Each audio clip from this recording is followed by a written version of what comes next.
নমো নমঃ শ্ৰীমদ্ ভগবত গীতামৃত।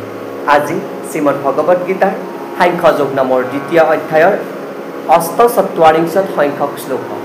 শ্লোকভাগী হৈছে এনেধৰণৰ: যোগস্থা কুৰু কৰ্মাণি সংগম ত্যক্ত্বা ধনঞ্জয়ঃ সিদ্ধ্যা সিদ্ধ্যো সমো ভূত্বা সমত্বং যোগ উচ্যতে। এই বিশিষ্ট শ্লোকভাগীৰ বক্তা হৈছে ভগৱান শ্ৰীকৃষ্ণ। শ্লোকভাগীৰ অসমীয়া অৰ্থ হৈছে এনেধৰণৰ: হে অৰ্জুন, ধনঞ্জয়, তুমি ধনক বিজয় কৰা, তুমি সিদ্ধি আৰু অসিদ্ধিৰ প্ৰতি আসক্তি পৰিহাৰ কৰি অবিচলিতভাৱে কামবিলাক কৰি যোৱা। এনে সমান মনোভাৱ পোষণ কৰিব পৰা অৱস্থাটোকে কোৱা হৈছে যোগ।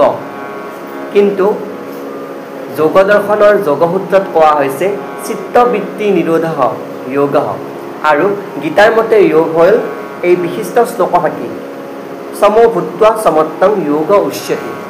শ্লোকৰ তাৎপৰ্যক্ৰমে ইয়াত উল্লেখ কৰিছে যে কৃষ্ণই অৰ্জুনক কৈছে যে তেওঁ যোগত থাকি কৰ্ম কৰিব লাগে, অৰ্থাৎ ইন্দ্ৰিয় সংযম, ইন্দ্ৰিয় বশীভূত কৰি যেতিয়া পৰমাত্মাক চিন্তা কৰা হয় বা মনটোক একাগ্ৰতাৰ লগত জড়িত ৰখা হয়, সেয়াই হৈছে যোগ।